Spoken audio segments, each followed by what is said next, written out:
Well, we don't have Tutti Frutti, but can I interest you in a Toony Terror? Here's your look at the NECA Toys Toony Terror's House of 1,000 Corpses 20th Anniversary Captain Spaulding.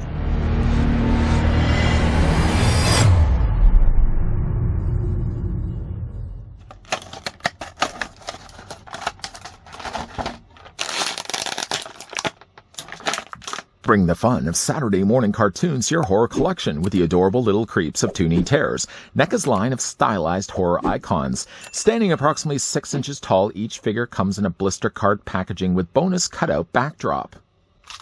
Well, I'm sure Spaulding wants to show us the sights, but before we do that, I'd like to first thank the folks over at NECA Toys that did provide this sample of the House of 1,000 Corpses Toony Terrors Captain Spaulding. We could have a look at this review. As for the figure's height, if we count right to the top of his hat, which really we should, you're looking at the figure standing 6 inches in height, or it's going to be about 15 centimeters tall. Let's bring in now a couple of figures for comparisons. The way they've actually got Captain Spaulding with his arms draped to the side kind of reminded me really of the Friday the 13th Toony Terror Jason Voorhees. And ironically enough, the two figures are standing about the same size to one another. Backwoods are always things you never want to go too far off into, because you might stumble onto this guy. Here's also what he looks like with the Toony Terror's Leatherface. And considering Rob Zombie did in fact do a Halloween movie, I thought, even though it's not really Rob Zombie's Halloween, I did want to bring in the Toony Terror's Michael Myers as well for comparison's sake. You know what? Actually, one other thing. We're going to just move over Leatherface over here to make this trio of bad guys on one side, freeing up some space next to him. Bringing also just recently we looked at this. Here's the Retro Cloth Anniversary Edition Captain Spaulding. Which one thing I did also want to mention that I didn't mention in that review. There was also one thing that was also different between this one and the original clamshell Retro Cloth Captain Spaulding. And that's the sense that actually his pants were blue on the original release. They're actually purple this time around. Funny enough, though, the Toony Terrors release of Captain Spaulding has the same matching colors. I did do things a little bit backwards because actually the head that he has right now on his shoulders happens to be the second head that was in the tray. The defaulted head happens to be the one that's decapitated and rolling onto the floor right now. It's not even rolling, but we're going to be swapping out the heads in a moment. But I did want to actually start with the more angrier looking Captain Spaulding and then kind of switch things over to more happier-go-lucky Spaulding later. First picking up the figure. He does actually have accessories, although they're permanently attached to his hand. One happens to be an extra bag, a little takeaway bag, and one happens to be a drumstick. Now, neither one of these can actually get too close to his head just by the nature of the build of the Toony Terrors. Usually, they're only really relegated to a couple of points of articulation. Captain Spaulding just happens to have really nothing in his torso. I mean, kind of looking at the articulation already on the figure, there's nothing really in the feet. He only really has it sways in the shoulders and a ball joint in the head as well. So there's really no way that he can actually eat anything. He's more or less just kind of offering up to the patrons that are visiting his site store. You could also do it that way. But I mean, honestly, for me, I might just have the bag kind of off to his leg like this and kind of just having him extending out the turkey leg or chicken leg, kind of like he's offering it up to somebody and telling them to get lost. I do like the idea that they actually did include accessories rather than just giving him closed fists, because honestly, if you're just going to have him like where the shoulders are parallel to his body, it doesn't make really much sense unless he actually had something in his hands. Now, I did say, though, that this is the secondary head portrait. The other one happens to be the one that's over here, and that's the defaulted head. But the second head sculpt has more of a ticked off, leave this guy alone, pedoed kind of Captain Spaulding instead. I figured we'd kind of start things off first with that.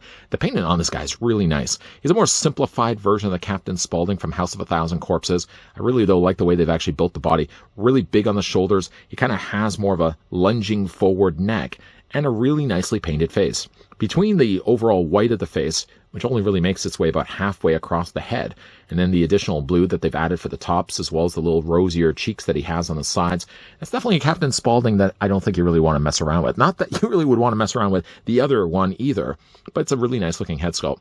Now, it does have a ball joint, of course, so you can move that body, the head around.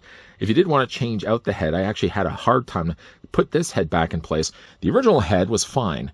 I think it was just because that was the defaulted head and it was always sitting on the ball joint that it allowed for a much wider socket on the bottom of it. This one, because it was a brand new head, I had to work a little bit harder to get it on top of the bowl peg. I just wanted to show you the difference really between the two. Obviously, the expression is very drastically different. This one's a much smilier, more happier-go-lucky, very jovial-looking Captain Spaulding. Yellow in the eyes, yellow in the teeth. I can't imagine he's probably cleaned those teeth any time. You really don't get as much the chance to see that with this head sculpt. And me, honestly, I kind of like this one honestly more, a little bit more anyways. So changing out the heads is just a case. Holding the body and just popping the head off the ball joint. And then we're going to go ahead and just put the new head back in place. I shouldn't really even have as much issue with this one just because, again, like this was the defaulted head. But if you're having any tough time, like even if you see me struggling with this right now, there's always the option that you can go in and heat the head. Maybe not always with hot water. I know some people don't really like the idea of submerging their figures into hot water. You can also go the route of heating the head with a hairdryer. I, in fact, actually did that with the original, with this head sculpt that we started the review with. I ended up heating this with a hairdryer just to try to soften up the plastic. One thing, unfortunately, though, is with the few times that I've changed out the head, a little bit of paint from the collar has found its way on the bottom of the head. And I'm sure if I was to say, look at this head sculpt, I don't have as much on here, but I'm sure the times that I'm going to keep doing this, yeah, it's probably going to start to flake the paint around the collar. So just be careful of that. Anyways, we're just going to put the head back in place. There we go. That was a lot easier this time around. As for the rest of the figure's body, I guess just before that, one last look to show you guys what the head sculpt looks like. I don't know if I would necessarily say, I always usually say this with the Toony Terrors, that these would be characters you could really see in the Scooby-Doo world. I guess really, you could see maybe Captain Spaulding helming a carnival. A carnival that just stops off in town somewhere, or maybe Scooby and the gang are going off the beaten path and they end up coming across this sort of sinister sight stop, and maybe Captain Spaulding is sort of helming that. The likelihood of that ever really happening with the kind of foul language that comes out of Captain Spaulding's mouth, I don't think we'd ever really see a team up with him and Scooby-Doo. As for the rest of the figure's body, though, it's mostly cast here in white plastic, but then NECA's gone in there and painted all the parts. So like the stripes, for example, are there on the sleeves in red. You got the nice little stars done here in blue that match the pom-poms that he also has on the front of his chest. He has a little bow tie, which of course had the notable skull there in the middle of that. Nicely painted also there in yellow. And then again, all the stripes on the sides of the sleeve. Now this one also does have, like the retro cloth figure, does have the purple leggings rather than instead the blue. But you've got some nice stars also added in there as well. Everything really about the figure looks really clean. Parts that I could really see being a problem would be like these stripings. The stripings could easily then just have bled onto the white, but yeah, it's a really nicely painted figure for the size of him. Even when you look at the inside area of his armpit, all this is nicely painted too. It's really, though, flat, though, because of course it has to fit right next to his body. If you look at the inside of his forearms, I mean, they're perfectly flat, just to, again, to accommodate the fact he has to be so close to his body. But again, already looking at the articulation, this guy's only really going to just have the ball joint, but at least it allows, really, the head to look down, look up, and of course you can also move it back and forth as well. You can also, of course, rotate the head all the way around. Just be careful. Just be careful that you're not going to be flaking the paint in the process. The arms, again, rotate all the way around. There's no, there is hand articulation as well. So technically, it was more than just the 3 points. So instead of just the head, the shoulders, there's also the hand articulation also there as well. The drumstick, in a sense, does look like it's removable. I mean, looking at it, if you twist this, now this could also be the kind of twisting that eventually will just break this off. Maybe that's the kind of twisting that's telling me not to, just leave it alone. Just leave it alone. I might just leave it alone. It does move a little bit, but that could also be me just twisting it until eventually I just shred it and just rip it right off. There's no articulation for the lower half of his body. There's no articulation there at all, either for his big giant clown shoes. But get a good look at those clown shoes. They kind of, in a way, look like that shoe that gets dipped in Roger Rabbit. A terrifying thing to see when you're a kid. There is, by the way, a peg hole on the undersides also of his feet, but very few of these Toony Terrors actually do come included with display stands. More times than not, it's usually, while they are there, you more or less just can't have to use a display stand that NECA has also been producing, and you just have to buy those separately. I mean, Captain Spaulding stands fine on his own. Bringing out his arms, of course, is going to kind of throw off the weight of the figure, but even still, with the size of the shoes as they are, he can still easily bring his arms out, and he's not going to take a tumble. It's a nice looking figure, though. I mean, if you are a fan, certainly, of the House of a Thousand Corpses, I don't know if we're going to be getting any more like Otis and Baby, for example. But yeah, Captain Spaulding was a good start to go with.